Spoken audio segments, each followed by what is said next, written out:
મિત્રો આજે આપણે બનાવશું દિલ્હીના છોલે.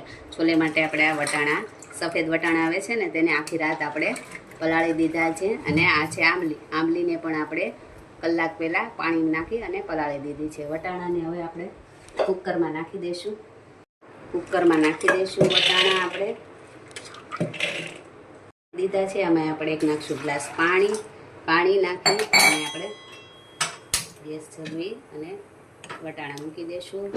વટાણામાં આપણે નાખશું 1 ચમચી જેટલું મીઠું નાખી અને આપણે કુકર કરી દઈશું બંધ અને 3-4 વિસલ વાગી જવા દઈશું. આંબલીને આપણે જે કલાક પહેલાં પલાળી હતી એને આપણે ચોળી લેશું, એકદમ ચોળી અને આને આપણે પલ્પ્સ નીકાળી લેશું. આંબલી આપણે બધી ચોળી લીધી છે. હવે ચોળી અને આને બધું આપણે પાણી એકદમ ગળણીની અંદર ગળી લેશું. બધી આંબલી ગળાઈ ગઈ છે, પાણી બની ગયું છે. હવે આપણે એક લઈશું મિક્સરનો જાર, એમાં નાખશું આપણે પુદીનો, થોડીક કોથમરી અને નાખશું આમાં 2-3 મરચાં અને આમાં થોડુંક નાખશું આપણે છે. હવે આમાં આપણે થોડુંક નાખશું પાણી નાખી અને આને આપણે એકદમ ચટણી જેવું બનાવી નાખશું. હવે આ જોઈ લઈએ આપણે, થઈ ગયું છે. હવે આપણે એક લઈશું વાટકામાં નાખી દઈશું આ બધી પુદીના અને કોથમરીની આપણે ચટણી બનાવી લીધી છે.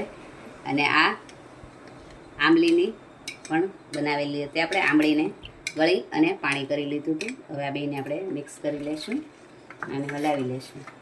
હવે આ સલાડ સુધારેલું છે. આ છે ડુંગળી, ટમેટાં, લાંબા મરચાં અને આદુ, અને આ ચટણી તો આપણે બનાવી જ નાખી છે. કુકરને આપણે જોઈ લઈએ. વટાણા થઈ ગયા છે. વટાણા આપણા આવા મેશ થઈ ગયા છે. હવે આનામાં પાણી પણ નથી, એટલે વટાણાને આપણે આમાં લઈ લઈશું.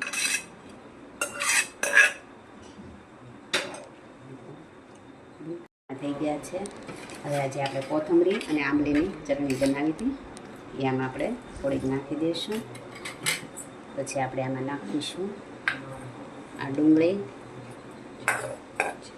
આદુ, ટમેટાં અને 2 મરચાં બધું આપણે નાખી દીધું છે. હવે આમાં આપણે નાખશું 1 ચમચી ભરી અને ચાટ મસાલો. આમાં થોડુંક નાખશું મીઠું. આપણે વટાણા બાફતી વખતે મીઠું નાખ્યું છે. અને હવે આપણે થોડોક નાખશું આમાં ગરમ મસાલો. આ બધું નાખી દીધું છે. હવે આને આપણે હલાવી લઈશું.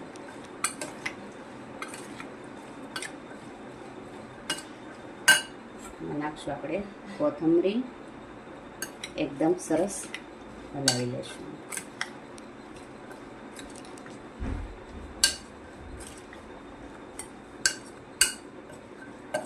હવે આ છોલે બની ગયા છે. હવે આને આપણે કાઢી લઈશું. કાઢી લીધા છે. આપણે આમાં સર્વ કરશું. આ છે આપણે છોલે અને કૂચે આપણે શેકી લીધા છે. હવે ગાર્નિશ માટે આમાં આપણે રાખશું 2 ટમેટાં અને 2 લીલા મરચાં. આ છે આપણે છોલે કૂચે દિલ્હી સ્ટાઇલ.